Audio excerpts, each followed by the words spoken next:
All right, everybody, welcome back to Hardpoints, the podcast about energy security and the startup economy, how they intersect to shape the world around us. Each week, as usual, we unpack the real dynamics behind the headlines, what's changing, what it means, and why it matters to you. As always, thanks for being here, and let's get to it.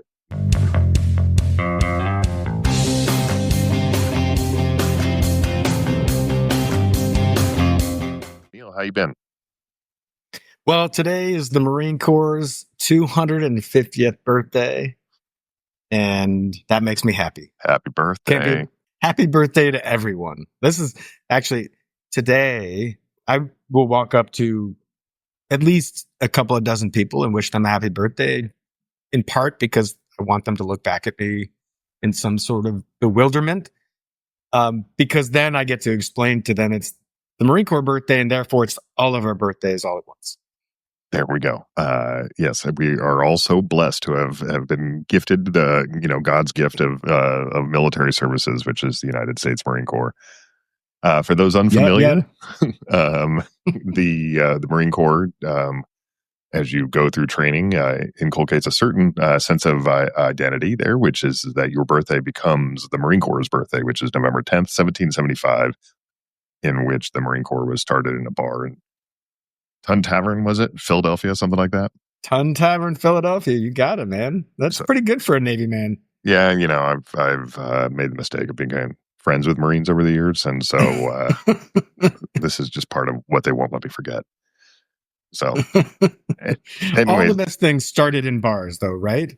All the best things. Yeah. There are a lot of fun decisions made in bars, not always good ones, but here we are with the Marine Corps 250 years later. All joking aside, I'm glad for the U.S. Marine Corps. I saw there was actually some Marines that were out downtown on Saturday night. My family was out. We had gone to see a show, and I saw a bunch of everybody in their dress blues, and it was just kind of nice to see people that were out having a good time. And I do appreciate that about the Marine Corps is that they have that strong sense of community and identity associated with it.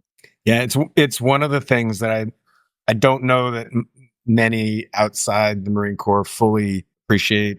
I mean, we get dirty. We spend weeks, months without showering. We do all the ugly behind the scenes work. But when it comes time to celebrate the birthday, we clean up. We put on the dress blues. We go all out, right? There's a birthday cake. There's ceremony. There's pomp and circumstance. And yeah, it's part of what drew me to the Marine Corps in the first place. Before I was a Marine, I got to go see some of that. And I just fell in love with it. I think, if you're going to go do the dirty work, I think you have to have a connection to your history. And that's really what the Marine Corps birthday is about, is you end up talking about the history. We always read this speech from General Lejeune freaking forever ago, but it talks about why we have a celebration on that day. It talks about our history. I think that connection to that history is super important. Yeah, I would agree with that. There are some things that the Marine Corps does really, really well, and one of them is that sense of identity, that sense of community, that sense of history, and I do value that about it. Which leads to my favorite joke about the U.S. military. Oh boy. Let's go. How many branches are there in the U.S. military? Technically 4, but if you would count the Department of Transportation, it's 5. Well, actually, there's really only 2. It's the Army and the Navy, because the Air Force is really just a corporation, and the Marine Corps is a fucking cult. Yeah, I think you're right. I actually think there's a lot about the Marine Corps that's a cult. I don't dispute that. Anyways. I'm part of the cult. Yeah, no, it's good. It's good. Like I said, it's all in good fun there. Also, fun fact: there's a 5th branch now, United States Space Force. Oh, that's right. Yeah. Don't forget about the Space Force. I one time told that joke around a friend of mine that was in the Coast Guard. He got really offended because I completely ignored them, which would be actually really appropriate for the joke too. Mm-hmm. Well, I'll say this: if this is another thing that I think most people outside the Marine Corps don't appreciate, is that we have to fight for our budget all the time. And I think that every couple of years, about every decade, there's a congressman that comes across the Marine Corps budget. And they're like, well, why? We have an Air Force. Why do we need airplanes in the Marine Corps? And we have a Navy. Why does the Marine Corps need any kind of boats at all? And we already have ground force. That's the Army. So what does the Marine Corps do? And the answer to that question is not super straightforward until you get a bunch of Marines in that congressperson's office to explain. And that explanation usually has a fair bit of intimidation, but also a logical explanation around our sort of expeditionary mindset and some other stuff that I don't know. I think it's fair to call it a propaganda machine because I think it kind of is. But again, I'm bought into the cult, so Yeah, I was gonna say once a Marine, always a Marine. I remember when we were. This is I'm dating myself now. Back when they were still working through how far they wanted to go with the F-35, and it was the first time that it was like $1 trillion acquisitions project. And the Marine Corps kind of like sense of like we can't rely on anybody else but ourselves because of reasons that were 80 years ago, yada yada.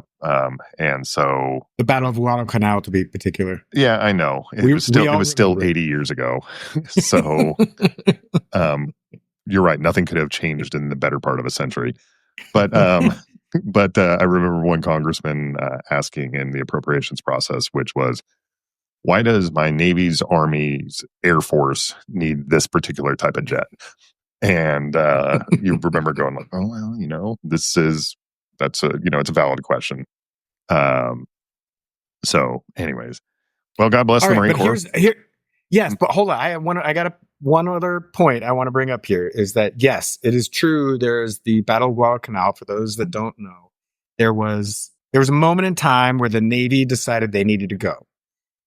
There were Marines on shore in the Solomon Islands, which is now known as the Battle of Guadalcanal, and they were vulnerable. They were fighting against the Japanese, and the Navy, for I think good reason, needed to protect the ships and needed to go. And the Marine aviators were like, well, F that. We're going to go ashore and land on this little airfield on the Solomon Islands and protect our Marines as the Navy goes away. That was a commander that made that decision. The Navy commander would not have made that decision. So that's like in our lore. Who knows what really happened in that moment? But I will say this, the present day version of this, I was in Iraq for the 2003 invasion. The battlefield was separated between Highway 1 on the west side and the east side. The west side had Air Force supporting Army, and the east side of Highway 1, and Highway 1 ran from Kuwait up into Baghdad, right? So this is like half the battlefield between Highway 1 and Iran was the Marine Corps battle space. And my real world example from just a few years ago was that guess how many satellite images we got out of the Air Force during that fight? The answer is 0. We wanted targeting imagery so we could do some like no kidding real world targeting on our side of Highway 1. And their answer to us was like, fuck that. We're not doing it. We're supporting the Army. You guys have your own imagery stuff. Ouch. Like, first of all, as an American, that depresses me. But secondly, it was really, it hurt. I mean, it was actually bad for our capability to prosecute the war. Got it. Yeah, I can appreciate that. Maybe it goes back to my original, which is if you had just leaned into your Six Sigma, you would be able to communicate more effectively with the Air Force. So, I think even less of the Air Force. Like I one time had this. One time I was running this det down in Okinawa, and it was at Kadena.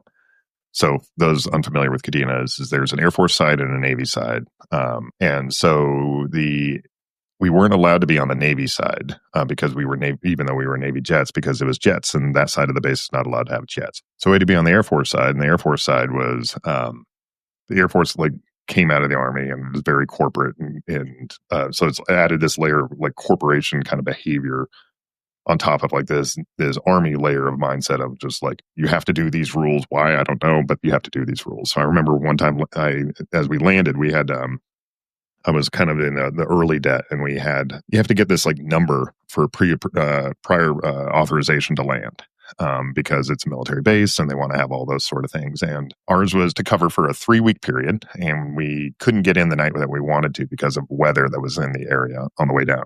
Okinawa was kind of exposed, a lot of open ocean they have to go over. So we came in the next morning, and I remember landing, and somebody came up to me, this junior enlisted Air Force person, and they started yelling at me like as I'm out of the jet, like in my gear, and they were like, you can't be here. And I was like, I just landed. I'm literally on the ground. I gave you my prior authorization number as I was landing, et cetera. And they were like, Oh my well, yeah, but gosh. that expired last night because you didn't land. And I was like, it's a Oh my 3-week goodness. period. And they were like, well, you have to sign this paperwork. I'm going to go take this to the commanding general. And you're like, okay, like I'm here. What do you want? And so the bookend of that debt, we were being hosted by actually Marine Wing Liaison Kadena, right? Which is just like this one little kind of, Yeah. sometimes the Marines come there, and when they're there, they have to have like It's a not a Marine big unit. place. Yeah. So Yeah. there's just like this one little building with like 3 enlisted Marines that kind of run the whole thing. And it was nice. They sponsored us, but so like we were having to manage like Marine bureaucracy, which wasn't much, with Air Force bureaucracy, which was a lot, and then we had to like Navy bureaucracy that was kind of happening at the same time. So it was just like this mass confusion. So finally, on the way out of that debt, we ended up we had to fly all of our support equipment back to the main base in Itsugi. And I remember because I had learned I can't rely on the Air Force for any help here. And I can kind of rely on the Navy, so I got a Navy driver, Navy fork. I got a Navy driver to kind of haul all of our stuff. I got our guys to get it over there. There was a Navy cargo plane that was going to fly from this base to a Navy base. Everything was Navy. Yep. The only thing I didn't have that was Navy was the forklift operator. And guess what? We didn't load that plane. The plane left and flew home without our support equipment because the Air Force enlisted men that was riding that forklift didn't have the Air Force loadmaster form. He had the Navy loadmaster form. Like the Navy loadmaster said that all this equipment could go onto his plane. But because it wasn't on the Air Force form, he wouldn't do it. And there was nobody in the chain of command that I could like strong arm into being like, can you like just be reasonable for 10 minutes here? And Just 10 minutes. Just 10 minutes. So it doesn't surprise me that the Air Force would do that in the battle space either. Like that's just kind of how they operate a lot of times. I had no idea. My guess was always that it was a general who just wanted to make a point. Like, these are mine. My mission is more important than the Marine mission. I'm going to keep my satellite time focused on my battle space. I can't prove that. I have no idea, but I can tell you how many satellite at the group level, like the whole Marine aviation unit did not get satellite imagery. We asked, we tried, didn't happen. I don't know why. That's so weird. Anyways, well, happy birthday, Marine Corps. I, as much as I like to give you a hard time, I am appreciative of the work that the Marines do. I'm particularly proud of the fact that they are getting refocused on kind of the Pacific and the capacity of being able to do that. That is an essential mission that really only the Marines can do. So, super glad for that. Hoorah! Well, let's go ahead and transition to kind of the news of the day here. So let's talk about some election stuff. Maybe the government shutdown. What do you think about that, Neal? Yeah, man. I think, look, it was no surprise that the Democrats were going to win. I think it was a little bit of a surprise that they were going to win by the margins they did. We've talked a lot on this podcast about the sort of abhorrent stuff we're seeing with ICE and with economic decisions that have been made, et cetera. You never know, really. I guess it felt like nobody was really paying attention. Sure, people came out for the No Kings rally and people were upset about that. But generally, I just felt like people were not that upset. But this is a sign that actually that they were, well, 2 things I would say. One is that these were pretty moderate candidates. These were not far left candidates. These were pretty middle of the road candidates, save for Mamdani in New York, which is a separate ecosystem. But like the New Jersey race, the Virginia race, these were pretty moderate candidates, which is good. We want, like, at least I want people in the middle. But yeah, they won by double-digit margins across the board. And I think that you sort of point to people are upset. And that was, at least for my part, good to see. Yeah, it's worth talking about that. Like in New Jersey, Trump, New Jersey's seen as a blue state, but in the 24 election, Trump only lost it by like 6 percentage points. And so there was kind of this talk about like maybe New Jersey's starting to flip or go a different direction. Yeah. And it would appear that Mikey Sherrill has disproven that by being elected to the governorship. I think it was like 17 points, something like that. So it was big, yeah. It was not close, like in the slightest. Same sort of thing. Abigail Spanberger in Virginia for the governor's race down there. To your point, both of them were seen as moderates. But one thing that I would kind of like highlight here is that they're kind of avoiding like the practical or the left right spectrum conversation. They're pretty Mm, practical people. mm, Um, mm-hmm. and so they seem to be focused on winning elections and on like governing and doing the kind of the job there. So I was happy to see them both. I've had the chance to actually meet Mikey Sherrill once. So glad to She's a see. Navy vet, right? Yep, she's a Navy helicopter pilot. So she wears those gold wings, same as you and me. Mm. So yeah, super happy to see that. But it's also interesting to think about that, like about how Mamdani won in New York, and he also won by a pretty convincing number there, not only against the Republican runner who had a kind of a low likelihood of being able to win there, but also Cuomo, who just wouldn't go away even after he lost the primary to Mamdani. So Mm-hmm. even the combined vote share for those seems to for Cuomo and I can't even remember the Republican candidate at this point. Silwa. Silwa, that's right. Silwa, yeah. Um, it, Irrelevant. it was a commanding victory for Mamdani. So that does seem to illustrate to people that there's a great deal of dissatisfaction with where the country is right now. Even here in Colorado, we had a board that was kind of 4-3 Republican that became now 7-0 Democrat. And it was just like everybody got swept out. There was a lot of at the local level, people pretty pissed off about things too. Mm. So I get to thinking about Well, like the pendulum nature of our politics. mm-hmm. And like Yep. this can't keep swinging back and forth. We have to come to a new equilibrium at some point. And I'm just wondering, where that goes. Yeah, I'm with you 100%. I keep wanting somebody to end up in the middle. It's clearly, to your point, maybe we've said this before. It's like we swing so far the one way that the response is extreme. And I think, the clearest example of that is Biden fucking up the border, ended up with this really extreme ICE response that at least nobody that I know supports, wants to see people, grandma thrown in the back of an unmarked van, when she's trying to deal with laundry or something. It's just like we've gone way too far. But let me digress for a second, just to the practical. One other thing that was really notable to me is that the polls were all wrong again. Polling used to be pretty accurate, and it's not. And I think you look at the New Jersey race, they were calling that to be really tight, and it turned out to be a blowout. So what the F on polling? Like I thought, we were wrong in 2016, 2020, but I thought we would figure it out by now. We just haven't. And then, yeah, I'd love to hear your views on Mamdani, because I think we might have different views on Mamdani. He scares me a little bit. Like to your point about the pendulum swinging. If you look at what he said like a year ago, I can't even say a year ago. He like came onto the scene 10 months ago, but he's moderated himself. But he said, for example, there's no problem too big for government to solve in his acceptance speech last week. And that scares me a bit, that he thinks government is the answer to all the problems. I think you're extrapolating out of that. I don't think he said that. Sure, there's no problem too big for government to solve doesn't mean that he says that government should solve every problem. That you're extrapolating out of that a little bit.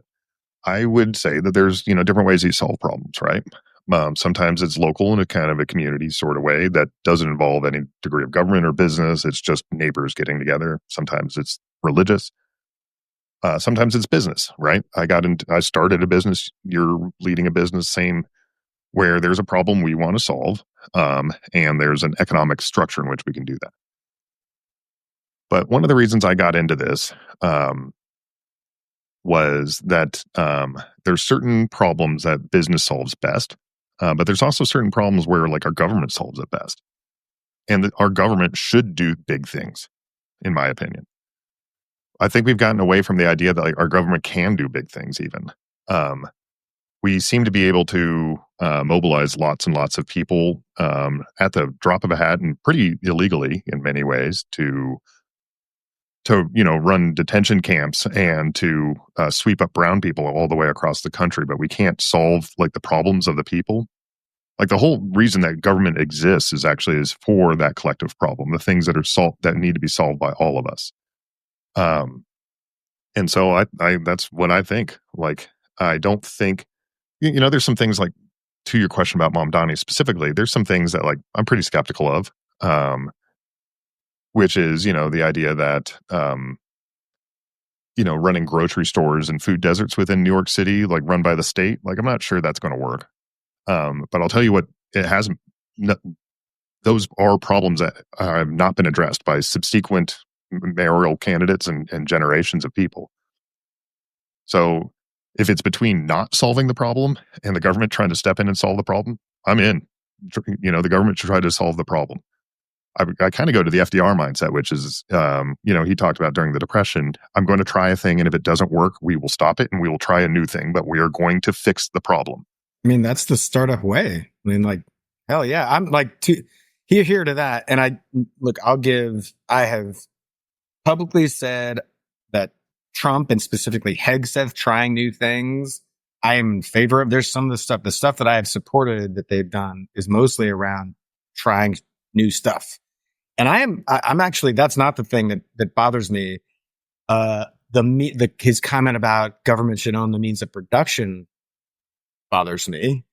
I'm okay to try it's basically what he's described as like a food bank sponsored by the city where people can go buy relatively low cost groceries. Like, yeah, I'm with you. I don't know if that's going to work. I think it's probably low likelihood to work, but yeah, try something new. I used to live in a food desert, not in the same, I don't want to put myself in the same category, but I just graduated from grad school. My wife was still in grad school. We moved to the lowest zip code we could, happened to be Oakland, California. And there was not a supermarket for a 15-minute drive. And there were like 17 7-Elevens and 3 KFCs and 10 McDonald's, but there was not a grocery store. So I have some familiarity with this. And I would say, again, don't put me in the same category because we could make the drive, right? We could drive the 15 minutes to go get our groceries. And eventually we moved out of that zip code. But that doesn't bother me having a food pantry like thing.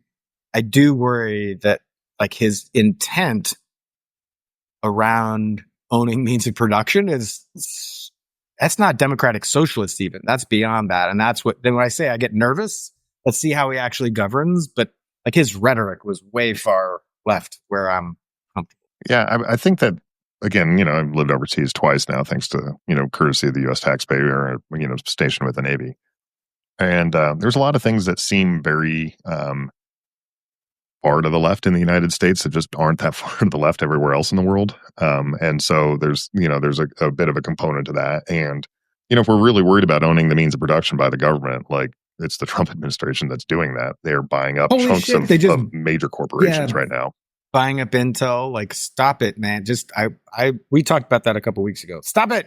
Yeah. Don't want it. There's like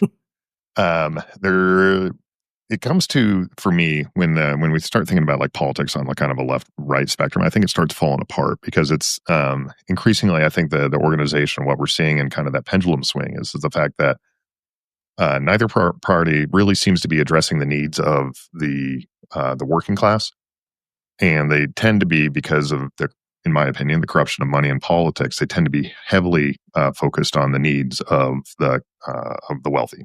And here's my rant for that man. Topic.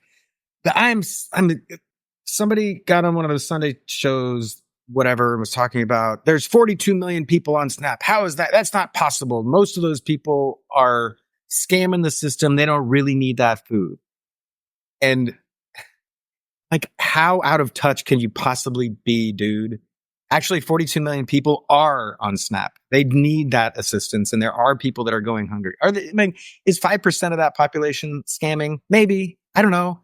But most of those people are just fucking hungry. And if you want to look at evil, is like this government shutdown, there's blame on all sides, and I will point fingers in all directions. But holy shit, if you're the administration, you're fighting against court order that says you need to feed the hungry people, what side of good and evil are you on? Oh, it's clear. Yeah. I mean, I don't know how you justify that at any level. How? 16 million American children were being held hostage by them cutting funding to SNAP there. Moreover, it was illegal what they were doing. The reason that was the court order that came through is because Congress, because we've been playing this stupid shutdown game for now, 2 decades, essentially my entire adult life, maybe approaching 3 decades. Every time this shutdown happens, there's always this worry about being able to feed people on SNAP, and SNAP has grown over the years because we continue to have a have and have not society that's further bifurcating. So Congress, in one of their rare acts of responsibility, actually passed an emergency funding. So there were supposed to be, SNAP was pre-funded, so that way any government shutdown would not be used to starve people. And the Trump administration explicitly was using that as a bargaining chip. We're just going to make people hungry, literally, in order to end any shutdown on our papers. Insane. Like, if you want to make me late because you didn't pay the FAA controllers and I'm late because, that's a first world problem. Some part of me is like, fine, inconvenience me. I'll call my congressman. That's political leverage. I appreciate it. It's not what I don't want to be late, but I get it. But this is, can we just feed people, please? Can we not just feed hungry children? 100%. So again, it kind of gets back to that kind of question. What's the role of government here? And the role of government is to solve the problems for the people. And yeah, in a perfect world, we would not have SNAP for 40 million Americans, right? Like we would have a functioning economy that addresses the problems of the, effectively the bottom quarter of Americans. And their needs, and where they can make enough money where they don't live on SNAP all the time. It's worth pointing out that a lot of those people are unable to work. So it's not, you're never going to be able to get all of them off of it anyways, but at a minimum, you'd be able to address that. And so the problems of government in this case is, in the short term, we need to be feeding people, right? They need food. This is, no moral society allows people to go hungry when we're in the wealthiest society in the history of the planet. But we also need to be fixing the problem where people are able to find meaningful employment that pays the bills at not at starvation wages. And we seem unable to work on that either. And this is one of those places where, like, I kind of miss the old days of where, to speak of kind of the pendulum of politics, which is I miss where Congress actually had debates. And so, I think about this shutdown as the same sort of thing here is like the purpose of the filibuster was to force people to deliberate, right? Which is that in order to filibuster, you had to talk. You weren't allowed to just be like, I filibuster, and then go home, and have a nice night. You had to actually sit down and talk, and you had to talk until you couldn't talk anymore, and somebody else would pick that up. And it forced other people in the Senate, particularly, to actually talk and to kind of work back and forth with each other and to find some sort of compromise. And that didn't happen here. It didn't happen. So, I'm kind of now at the point where I don't give a shit about the filibuster. I think it should be ended. Even though in this particular case, it would have, it'll cause the exact same thing that ended up happening, 35 days after the whole thing started, which is that American healthcare is going to get massively more expensive for a lot of people. But at least we would have, there would have, if we're not going to deliberate, just end the filibuster. There's no point for it. All it does is slow everybody down. And it's time for people to just start experiencing the consequences of their vote. So that way we start making more rational decisions rather than kind of this political theater. At least that's my opinion. I'm not ready to get rid of the filibuster yet. I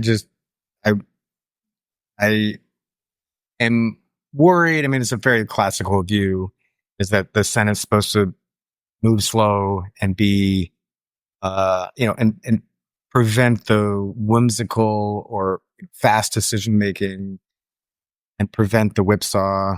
I hear your points. They're valid points. And maybe I'm just being nostalgic, but I think slow is good right now. I suppose. I just, I'm pretty upset at the Democrats for actually giving in on this one. it was time to have this fight. The people of America needed to see the kind of the consequences of their vote. They needed to have like a real deliberate kind of conversation about like, are we going to have people illegally starving Americans in order to pay for tax cuts to the wealthy, so we can jack up the cost of insurance to everybody else for healthcare? Or are we going to have kind of political theater for the better part of, a little over a month and then give in and exactly do that? And like the point of the filibuster didn't advance the conversation. It didn't cause any sort of degree of deliberation. If the point of the Senate is to kind of move slow and to come up with some degree of compromise, they didn't. They just gave up. And so I'm like mad at the Democrats. I'm mad at the Republicans. Like I'm mad at everybody right now because none of them seem to give a shit about actually dealing with the problems of the people that are electing them, because money has corrupted our politics and they don't really seem to care. So at this point, like I'm just like, get rid of the filibuster. It creates an undue burden that's not in the Constitution, in order to be able to pass things. So, and that gets back to that. Our government should be able to build big things. And right now we can't. We haven't built a big thing in my entire life other than a war. And like we have to start looking back almost a century back to kind of the Guadalcanal as an example there. We have to look back like 80 years to the last time like that we felt like this government did something of great value to the people, maybe to the space race or something like that. But like, since the like 1970, like who gives a shit? Like the American government hasn't done much for the American people, and it's showing. Like the wheels, the tires are completely bare. They're down to. We're starting to see, the steel coming through. Well, in terms of what we would do next, what government would do next, there's a headline this week about Solar Energy Industries Association, basically saying about half the projects aren't going to get built because of the changed subsidy. There are a lot of jobs in those projects, construction jobs, also operations and maintenance, like ongoing jobs. And, I'm part of some veteran groups who are specifically, there's a lot of veterans that go into the sort of wind and solar world. It's just, it's field work. It's management, it's big, heavy stuff. And so, it's a really good fit for vets as they come out to get in the energy space, which is growing. So this is a blow. I mean, to your point about not being able to do big things, this was an investment for all the stuff we're doing. We were making an investment in the energy generation of the future. And what this administration has done is laid out what I consider to be the right plan. Energy dominance is the right objective. Energy security, a mix of things, of energy generation capabilities. And yet now we're going to see the fastest growing, the lowest cost energy sources potentially cut in half. That's a body blow. Yeah, it's we've talked about a lot on this as far as the top line goal of energy security and diversified energy mix. That sounds about right for the United States. The execution, far from it. Kind of goes back to the politics side of things here as well. Like the Inflation Reduction Act was intentionally designed in order to fund activities that were happening in red states a lot, in order to kind of give it more political long-term viability, even if there was a change in because it was in the national interest and the climate interest, which was also in the national interest, and it didn't seem to matter. Because again, it didn't really solve the needs of the wealthy that were funding one operation versus the other. It seemed to solve the needs of the people, and that kind of went away because it didn't serve the right master. So that's pretty frustrating in a lot of different ways. I don't think it'll kill solar or wind because the economics are just too attractive at that level. People are going to keep kind of pushing this through, but it is going to hurt it 100%, and it is going to, from an American perspective, it's going to hurt our position, in what is certainly undeniably to anybody that has any sense of where the future is going, part of like our future in energy. So we are losing position as a country because of that, and we just don't seem to give a shit. It kind of I was watching a 60 Minutes, clips from 60 Minutes, and they were talking about things that are happening in agriculture, and specifically about like how the international markets for soybeans have essentially collapsed, and that's causing a lot of farmers to feel a lot of pinch there. And that we've talked about kind of the Argentinian beef and how that's starting to cause some pressures on the cattle markets. And I just wonder, when the fuck is rural America going to catch a break? Because a lot of these these renewable projects were in rural America as well, and to a certain extent, they're kind of doing it to themselves by who they're voting for, because it's apparent to anybody that's paid attention to the guy at all. Like, Trump is the world's most notorious con man. And he was never going to give a shit about them. But moving beyond just like Trump, which is like, this has been a multi-generational push. And like, when does rural America get a break on this one? Because they're killing themselves, literally. And like, part of that 60 Minutes interview is to see like, a lot of these tractors that are becoming available for auction because the owner of a farm, offed himself because he just couldn't take it anymore. And like, that's, it's a depressing place that we're at. And so I don't know if you have any thoughts about that. Yeah, two thoughts. One, beloved cousin of mine once said to me, I have the choice between voting my conscience or my pocketbook. In his mind, the Democrats were offering an immoral option. And so he couldn't bring himself to vote for Democrats. I think the other side of that coin is, so I just make that point to say he knew he was voting against his economic interests. I think that's less so these days, because I think what he did in the 10 years since he's been on the scene is he's been saying one thing and doing another. But the most sort of notable conversation I've had with a sort of farmer was, hey, at least he's fighting for. I mean, the Democrats don't even talk about this at all. They don't talk about rural. What you just said, a Democrat is, at least in this person's world, she, and it was a she, had never heard a Democrat say anything about what a rural farmer might need or how we would increase the farmer's plight. And her comment was like, yeah, the tariffs are probably a bad idea, but at least he's trying. His heart's in the right place. And like, my head explodes at that, but at least I get the point. In our system, you got two options. Like, if one side's actually saying they're going to do something, the other one's not saying they're going to do anything.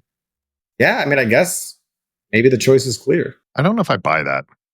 Like, John Tester was the senator from Montana. He is a farmer. He was like, he literally, like, that's what he did when he came back from the Senate. Yeah, and the guy who beat him is a carpetbagger from out of state. Yeah. Yeah, like, there are plenty of like Democrats that are running, actual farmers that are Democrats that are running and can speak to that problem. I just don't think like rural voters are listening to them as much. And I think it's kind of the nationalization of our politics. Now, they may have like a real legitimate, I don't think Kamala Harris was talking a ton about, rural issues, or Joe Biden, or to that extent. But like, to a certain extent, like, the proof was in the pudding. They put money into the IRA that was specifically designed at rural economies throughout the United States. And the guy they voted that's for a question. Yeah, but that's a question of like what gets through and what. Like, to your point, like, Kamala wasn't talking about it. It wasn't a part of her shtick. It wasn't part of her campaign. She didn't go to. But anyway, the point is, like, I don't know. When you say you don't buy it, that was that person's perspective. That was her perception of reality. So maybe it's not widespread, but it clicked to me that, yeah, I just don't hear much of an option.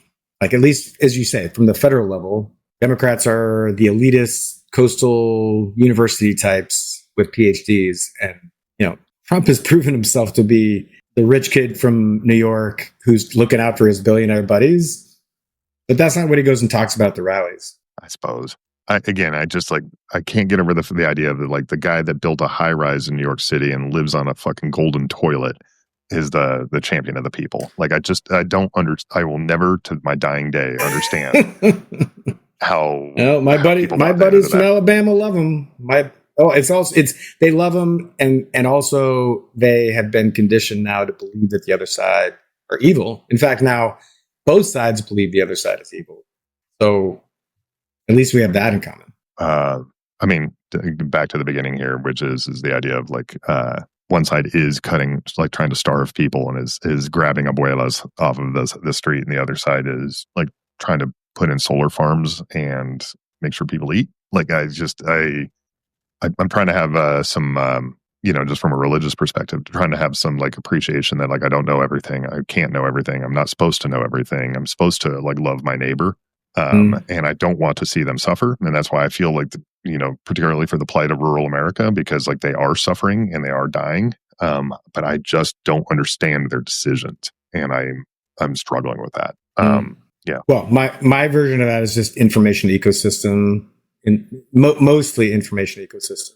If you've watched Fox News for the last 20 years, you came to really hate the Clintons and, I don't know, Democrats are evil and eating babies. I don't know. I mean, but also, like I've said before, there's a distrust and I'm feeling, trying to say this politely. Maybe I shouldn't try so hard, but like this cuts both ways, I guess is what I'm going to say. I don't disagree with you on the outcomes here are what you described, but the perception is what politics is based on, and that's how people vote, is the perception. Yeah, totally agree on that. I just at a certain point, when you get lied to enough and you recognize you've been lied to enough, don't you switch information ecosystems? Like literally the whole world's information is sitting in your pocket. Like more knowledge than was in the Library of Alexandria is sitting in my pocket. Yeah, but the Democrats lied to farmers for 20 years prior to, I mean, if you listen to Joe Manchin talk about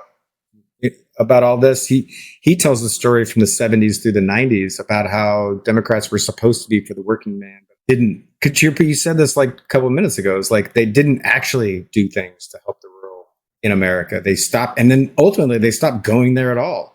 So not only were they not doing things to help, they just stopped talking to them. And as this was analysis from last week, like Democrats aren't going to win back the Senate until they go to more places. It's just the way our electoral system works. You can win over more voters all you want.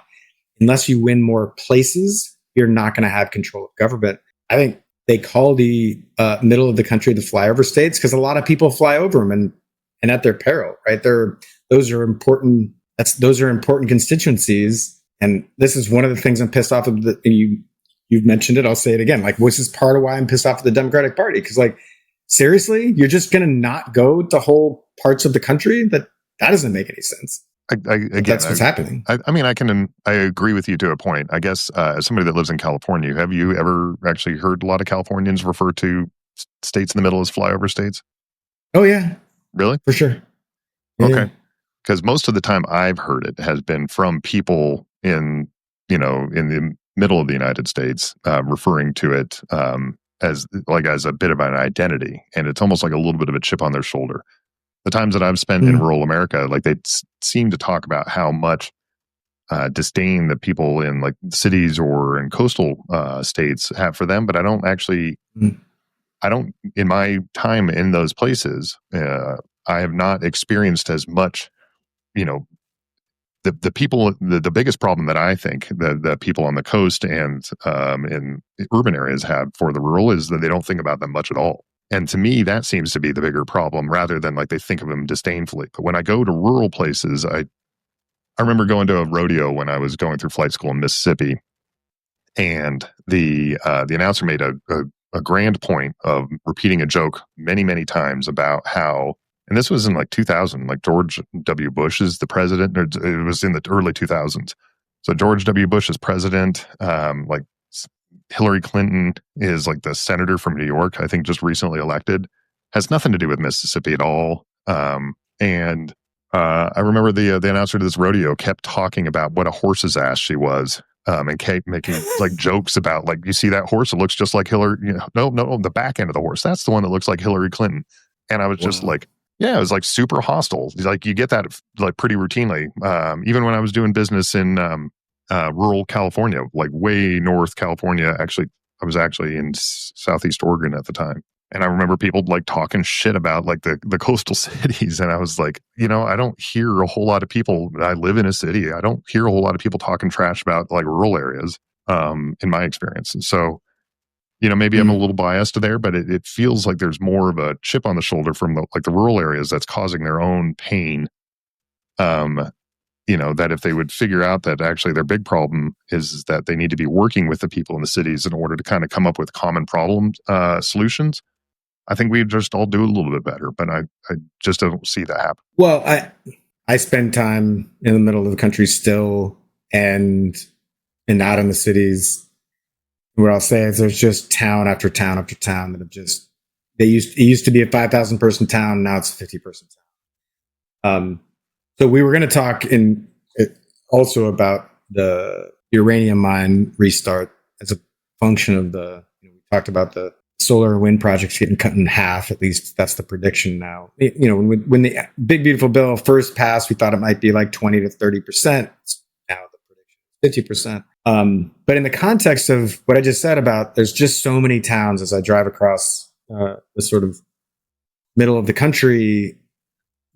There are towns that have, seen their heyday, whether it was oil and gas or mining or farming, just go away, just get dwindled down to nothing. And, whole sections, I was, in a town, I don't know, maybe a month ago, and like just the whole main street was boarded up. I will say, like, if we do things like this uranium mine restart, which is wholly good for national security, I think some of that might come back because that uranium mining happens in really remote places.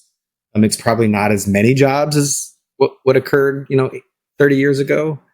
But anyway, this is tied to uranium enrichment. It's tied to the DoD and moving things into the power for military bases, power for U.S. electricity grid.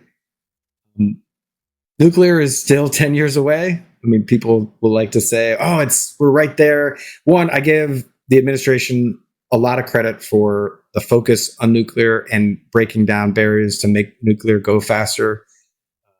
Again, in the spirit of like trying to be objective about this stuff, I think it's great. I think we need it. It is a core part of how we move forward. But it's still a ways away because we got to get the mining going. Even if we have reactors built, we don't have the fuel supply chain to support those reactors in the near term. Yeah, totally. Anyway, totally agree with that. Switching more to the uranium thing. Fun fact: my dad was a uranium miner.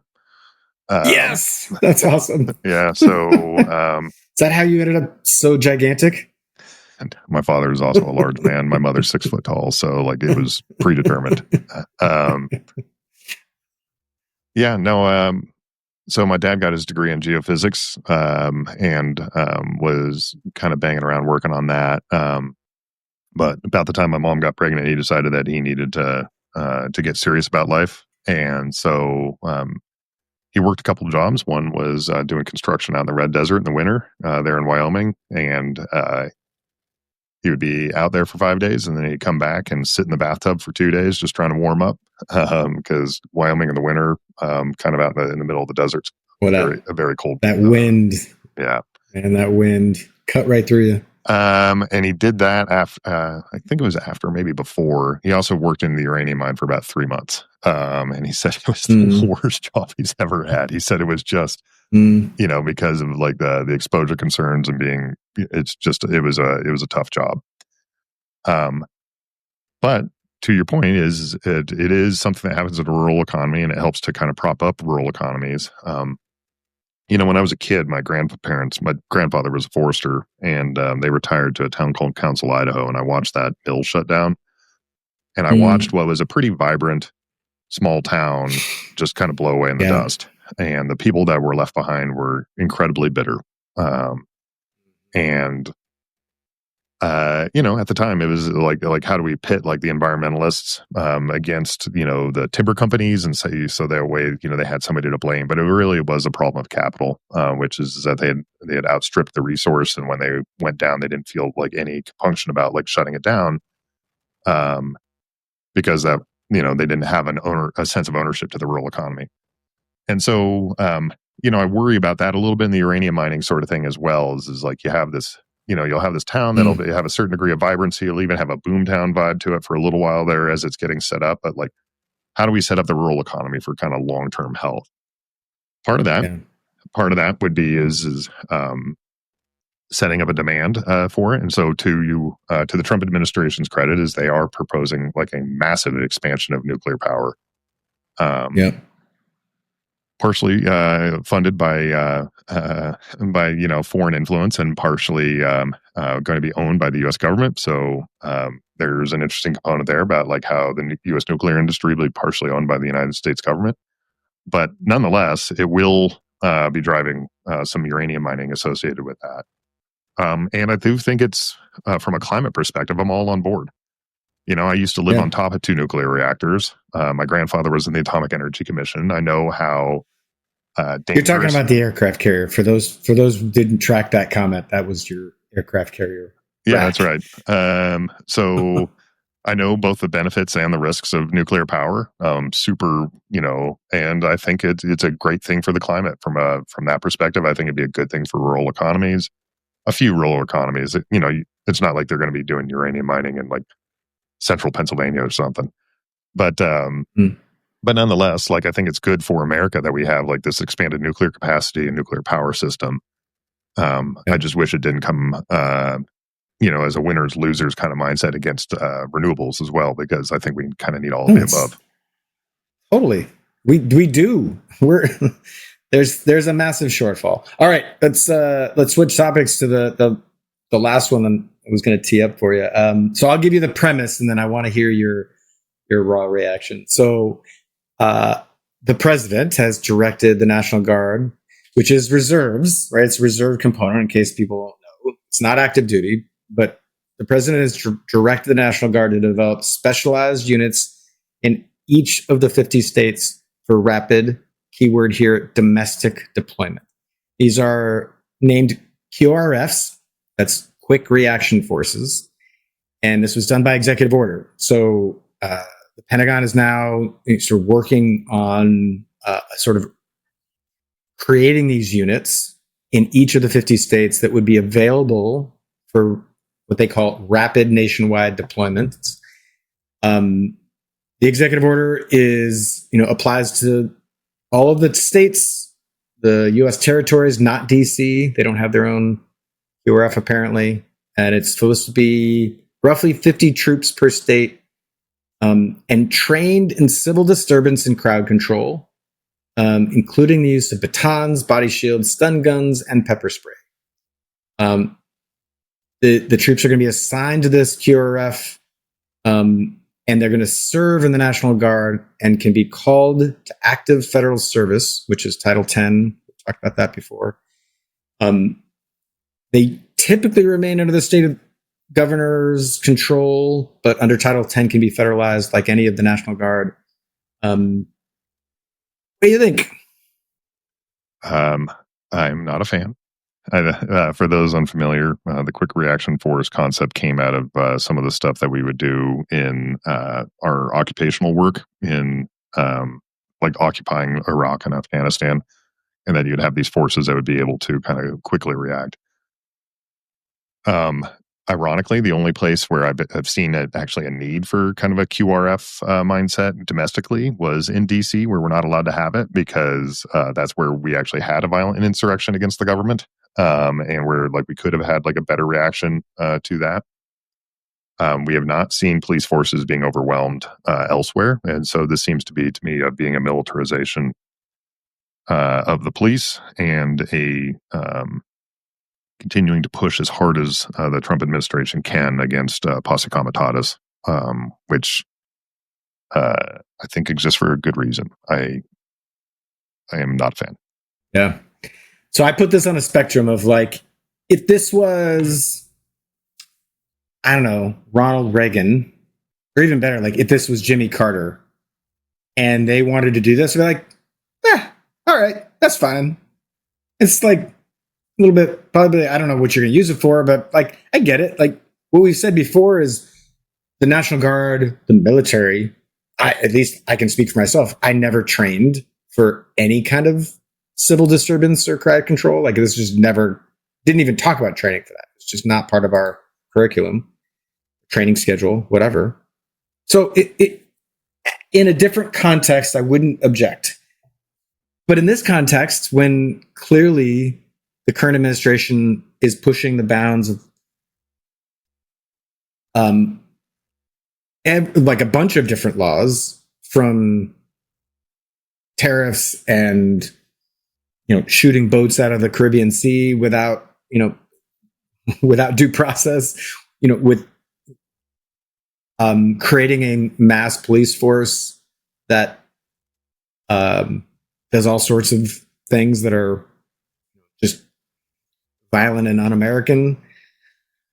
Yeah, it has a different feel to it, right? And I think, in addition, if it wasn't the president who had denied the 2020 election was stolen, I would feel differently about it too. Because I try to be objective about this, but to your point, there was an insurrection that he has never said was bad. In fact, he's tried to characterize it as he's pardoned every criminal that was attached to that insurrection that beat police officers and broke windows. Like, he's given them pardons. Also, he pardoned today. We're recording on November 10th. He's pardoned today anybody who was involved in the Stop the Steal campaign. This is Rudy Giuliani and Mark Meadows and the guys who were supporting that effort to prevent the peaceful transfer of power. So now he's done it on the white collar side and the sort of insurrectionist boots on the ground side. So in that context, scares the shit out of me. I don't like, by itself wouldn't be such a big deal, but in the broader context, terrible. Yeah, I get to thinking about the Second Amendment sometimes, and about like what's the purpose of this Second Amendment, which was in order to provide for a well-regulated militia. We're supposed to have an armed citizenry, and over the years, that legal concept has been really kind of warped. The first warping of it is that, like, well, the states have the National Guards, and so that's good enough. And then the second is that, like, actually, it really has nothing to do with a National Guard. It's really just about like having the citizens being armed. And it really seems to kind of like move away from like the intent of the Second Amendment, which was it was the idea that an armed citizenry should be available to the various states in order to be able to provide functions in defense of those states, and if necessary, can be nationalized. And so I think there's only like Texas has like a kind of their own Texas Guard that's not actually an official or part of the military there, and where it's they do that. But I wonder if there would be like a component if we had an armed citizenry that actually was being registered with the various states in order to be pressed into service. Like if you would be thinking twice about like actually making the National Guard into these QRFs. And it doesn't, I'm mostly just kind of thinking out loud here. But it just seems like we were so far away from kind of the founders' intent of what, or even the people that created, the National Guard and create, in its current structure and all the legal formats of it. It all just seems to be so far from the intent of the law, and that like the law really only feels to be applied to if you're poor and you're brown, and not if you're well connected or if you're white. Because we just don't seem to have enforcement of laws for certain people, and very brutal enforcement of the laws for other people. And so, I'm pretty nervous here about like what's going to be happening with this. I'm more nervous about ICE because they seem to be protected from everything, and they seem to be doing whatever they want. And there's a lot more bodies than 50 per state doing that. But this is, a further erosion of, I think, people's trust in what used to be one of the most trusted institutions out there, which is the U.S. military. And as we try to be apolitical about it, we're actually allowing political actors to corrode it rather than, so there is no room for middle ground on this one anymore. Yeah, there's a good Atlantic article that covers a lot of the ground that you just described. I mean, I won't do it justice, but the summary of it is essentially if you look forward to the midterms next year, And again, you put your positive pants on, put your negative pants on, come up. You can kind of see this going a couple of different ways. To your point about sort of what the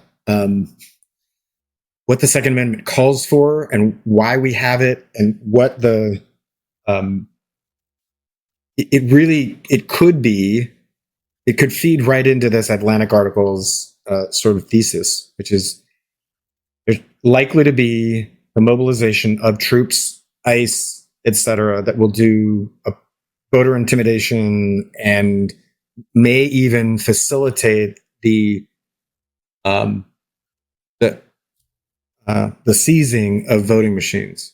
Right?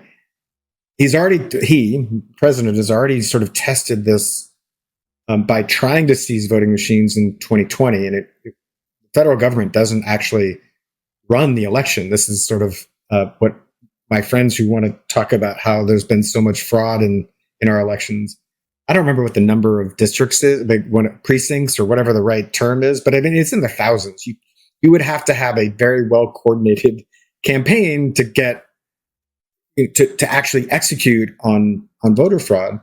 But if you think about the steps that could be taken to change an election, I think most of those steps have begun to be pursued, laying the groundwork for military intervention, voter intimidation, controlling the polling places, seizing of voting equipment, essentially controlling somehow the voting process or count through means of physical force.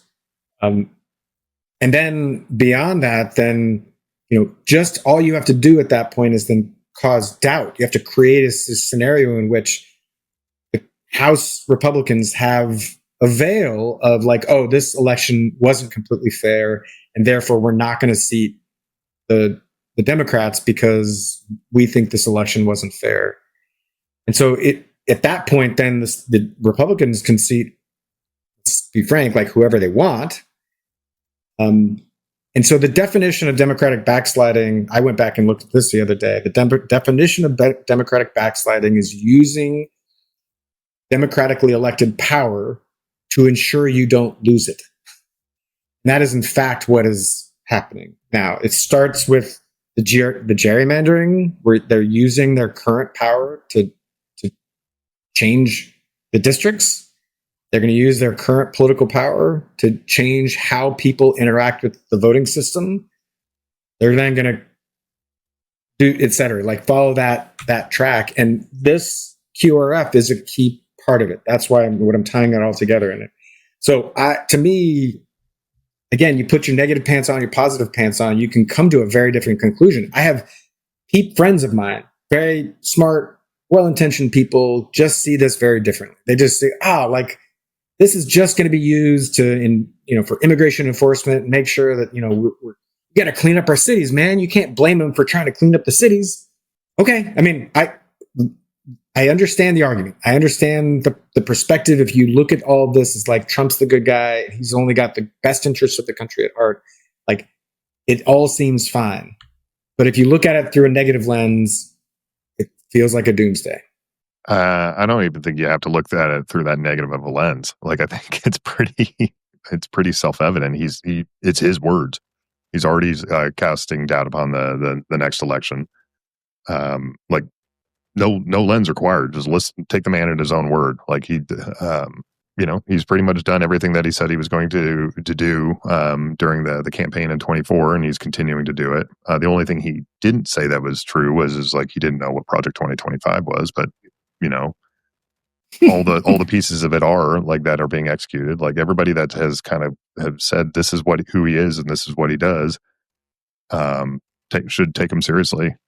Because that's what he wants to do. He is already casting doubt on the election. He is already talking about running in 2028, which is flat out unconstitutional in even the most generous interpretation of it. Just listen to the guy. You don't even have to fucking, listen to some crazy liberal. Just listen to the guy you're voting for. I hear you. I'm just making the point that very reasonable people look at him differently. I don't see him as somebody who's like got the best interest of the country at heart. If you do, you come to a very different conclusion about the things that he's up to. I just question whether they're even reasonable people. They like to think of themselves as reasonable people, but they're not reasonable. They're just ignoring reality, in my opinion. Like, the guy said exactly what he's going to do. I hear you. These are good friends and family, and I think I think they're making a good faith judgment. So I give them credit for being sort of faithful actors. I disagree with them wholeheartedly in their conclusion. I take your points. I'm just acknowledging. Again, I don't think that they. I don't think they mean ill. I don't think they're malicious. I just don't think they're reasonable. Right? Like, at a certain point, reality just is reality. Like, unless we're going to continue to kind of move into an alternative facts universe where I have to give credit to somebody's feeling about things rather than what the reality of it is. The guy said what he's going to do, and he's pretty much done it, since he's gotten into office. Yeah.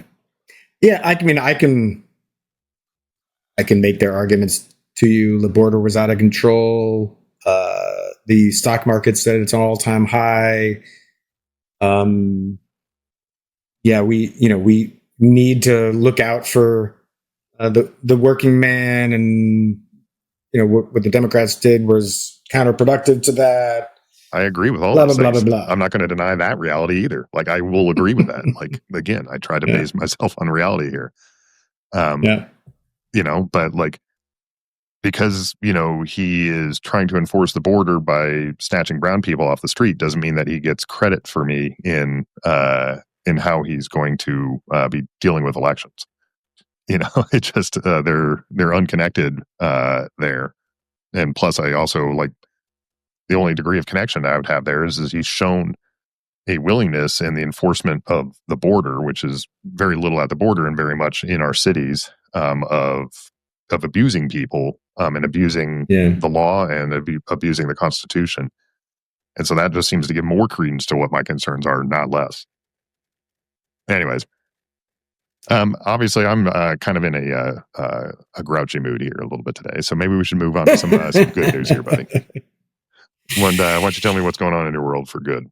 So my good and bad this week are a contrast of my older boy and my younger boy, 11 and 8. My older boy just had the best baseball game of his career. He's been sort of struggling from the plate. He went through a sort of tough time trying to figure things out. And I think the good here is not the success itself. It's the process that he went through of like internalizing what was happening and really figuring out how he could get better, then going through a whole set of work, asking me for help, going back to his coach, taking some practice, and then getting some results. And it makes me like super proud of, like, again, not of the success. He did well, but so what? It's really just that it was the problem solving and the dedication to put in the work. No, it's phenomenal. Actually, the success is a core component of that, right? Which is a positive feedback that if you do the things the right way and focus on working and building and improving your problems, you will find success. Like it's a great, so it's the success is the demonstration of the effort is phenomenal. I love that, dude. Yeah. Well, and if I can take a small victory lap on this one, as a dad, I was trying to figure out like how do you nudge in the right directions? What do you say? Like, there are times when I just bite my tongue and don't say anything, and other times when I like try to interject, and that's always a delicate balance because I know as a dad, my words carry extra weight and can be extra damaging if I say something too critical at the wrong time when he's not ready to hear it. But I think I got this one right. But my bad is, thank you. My bad is the total opposite of that. My 8-year-old, I have no idea what to say to him. He is a better athlete. He's faster. He's a better jumper. He can kick the ball farther. Like, he's at 8 years old, was just like naturally hitting the ball in baseball, like a mile. And he just doesn't give a shit. He doesn't care at all about being good or putting in the work. He barely pays attention in practice. And I've tried probably like 10 different ways to try to talk to him about it. Just like, look, dude, if you're going to do a thing, like, don't just stand out. Like, in practice, he'll go to the soccer practice and he'll literally just like stand in the corner. So I don't know. I'm perplexed. He doesn't care. And like what I said to him this last week, I was like, look, if soccer's not your thing, or baseball, or if athletics isn't your thing, like, go do what you want to do, man. Like, don't do this for me. But I also, like, he hates to lose. This is the part that's super perplexing, is he hates to lose, but he doesn't put in the work. And then when he loses, he gets mad. You're like, bro, like, what did you expect? Like, of course you lost because you didn't put in the work. But anyway, also he's 8. I get it. There's time, but I just have spinning my wheels a bit on how to connect the dots for him. That was me in the crew team. So when I was at the Naval Academy, you had to go around and try different sports during your plebe summer, and went over to the crew house, and I've got a strong set of legs and a strong back and a little bit of a weak mind, and so they said, hey, you know what, you'd be perfect for crew. They put me on there and I can pull like hell. And awesome. about 2 to 3 weeks into it, I learned that I didn't really like it, but I was also too stubborn to quit. And I'm sure I just fucking tortured my coach. I was just like the worst, like the most raw talent and like the least to give a shit. It's awesome. It's actually the only athletic thing I've ever had like raw talent at it, and I didn't want to do it. And I remember this one time, I had like the coach wanted me to show that like I was committed to the team or something along those lines, and so I had like a special private Saturday morning practice with him, and he was like a former like world class rower himself, and so we got in the erg bay and started rowing next to each other, and he was rowing some split or pulling some split, and I was like, I can do 3 seconds better per 500. So I did that. 30 minutes later, he got off just drained, and he said, keep going. So I did. So for a whole hour, I was in the habit of weighing myself before and after practice. And so I weighed myself, and I'd lost 8 pounds in an hour. I'd lost a gallon of water in sweat, just like a working mule. And then he was like, okay, you're committed or something like that. But I was not, you know. You faked it for a while. it just gets down to like who I really am at the end of this is like too stubborn to give up. I think if I'd been given permission to quit, you know, if he had sat me down and like, you hate this, don't you? And I would have said, yeah, I think I do. And then if he had said like, you don't belong here, man. Like, it's okay. Go somewhere else. You know, like, I think if I had been like, kind of like faced with that, I might have been sooner. I moved over to the offshore sailing team, and I loved it, and it's been like this life skill that I continue to have, and just like this appreciation for the outdoors. And just like the fact that I had raw talent, but I didn't have the passion. Like, I actually was poisonous. Like, it was the worst for everybody, because like I didn't make the team better, I didn't make myself better. You know, just wasted my time. So, well, I'm stuck in this. Like, my goal in being a dad is, 1, keep them from permanently damaging themselves. I didn't say damaging themselves at all. Like, they're going to hurt themselves, but permanent, right? 2 is set them up for success. Like, that means helping them make decisions. I try, and I have this conversation with them all the time. Like, I'm not going to make every decision for you until you're 18, because then when you turn 18, you're going to immediately like snap your fingers and be able to make all the best decisions. No, I'm going to help you make good decisions. And this feels like one of those where I want him to do stuff that he's going to enjoy and he's going to be good at. But that is in the context of like, I won't make him play soccer forever, but I don't feel like I can also like let him quit right now because he's 8. So I don't know. I'm struggling with all that. I mean, would you be okay if he quit and did something else? I asked him, he said no. He's like, no, I want to play. I'm like, okay. Then you can play. Do you want to play baseball? Yeah. Okay. Cool. Well then, but then if you go to practice, don't just stand around picking daisies. Yeah. I mean, ultimately, the Any- point of kids' athletics is so it's just another way for them to interact with other adults in kind of a coaching manner, and also to learn some of those life lessons, because it is unlikely they're going to be professional, but it is highly likely that no, they're going to yeah, learn.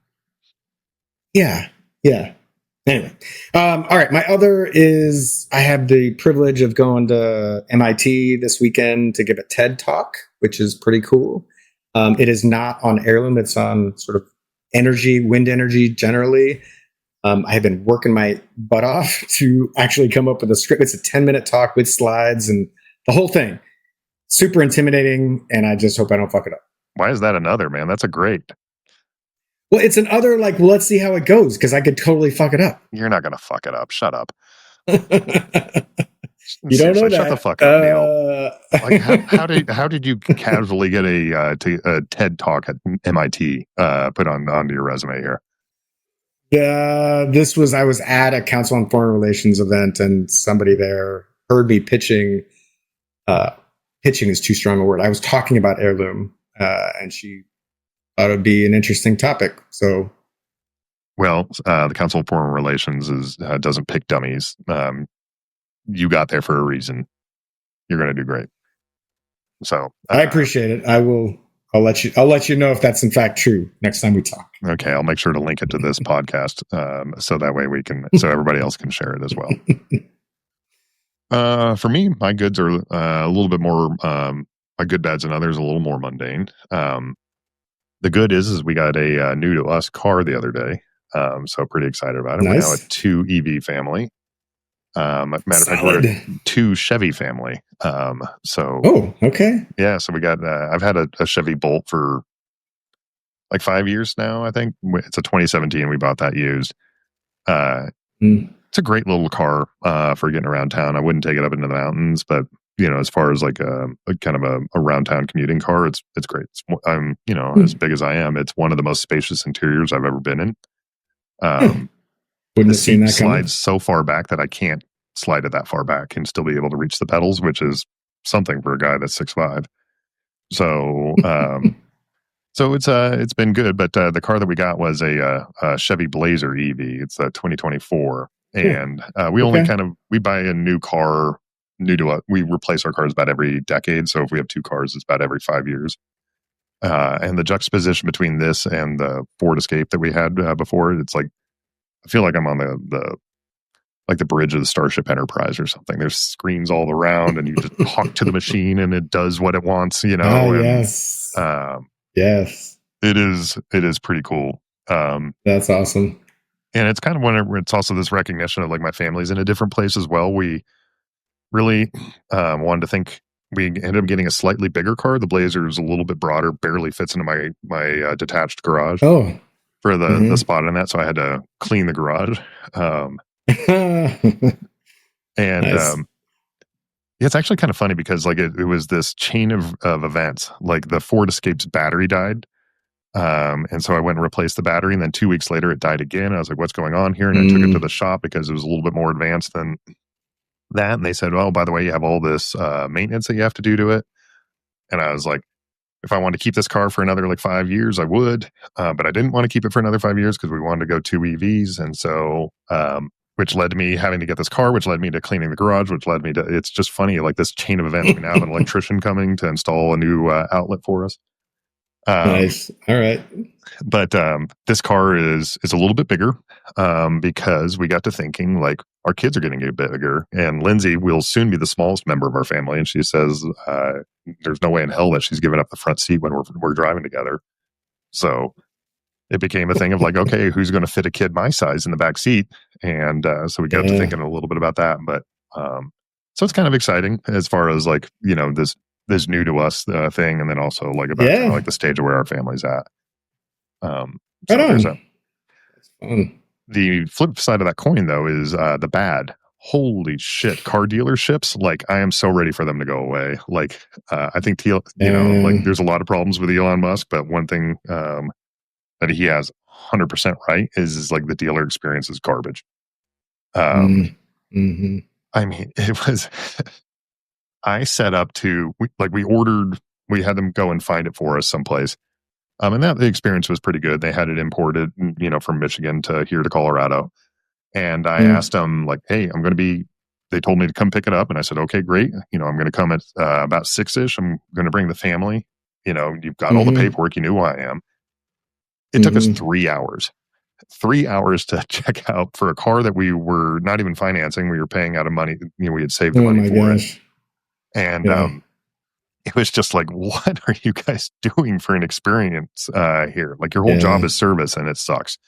Um, so yeah, I'm ready for the car dealerships to move to a totally I gotta different be. business model. Yeah. Have you tried Carvana? Do you know Carvana? Yeah, we did. We looked into it a little bit there. Yeah. So the one thing that this dealership did well was like I felt like that the guy that was going out and buying cars was looking for like Mm, he felt because it was a used car that we were looking at there, like that it was a mm, responsible dealer, and he found like some good looks for it. There was a lot of mm, things that we couldn't because it was a used car. We had gone with only 7,000 miles on it, even though it's 2 years old, which is pretty mm. phenomenal, right? Yeah, that's Um, great.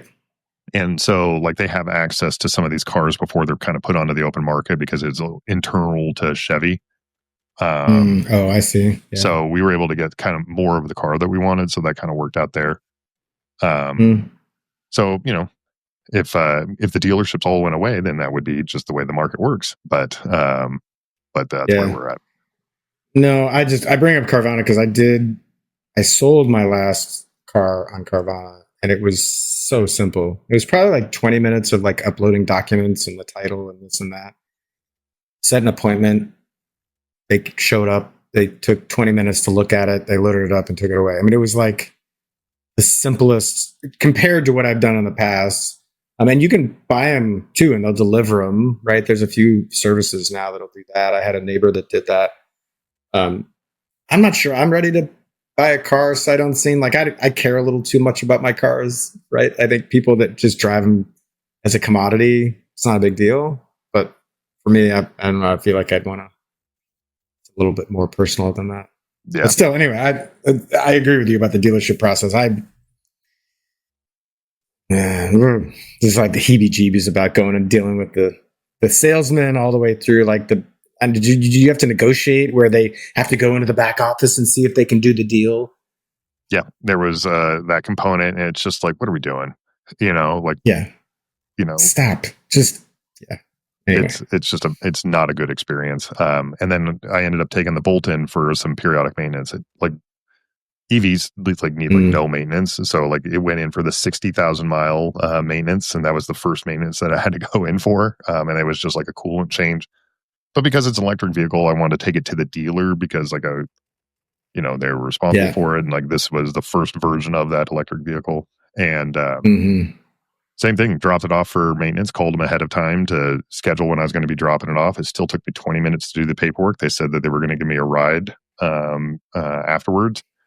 The guy was 10 minutes away, so I went over to get some coffee. They didn't even have the coffee made, so I had to make the coffee while I was sitting in their lounge.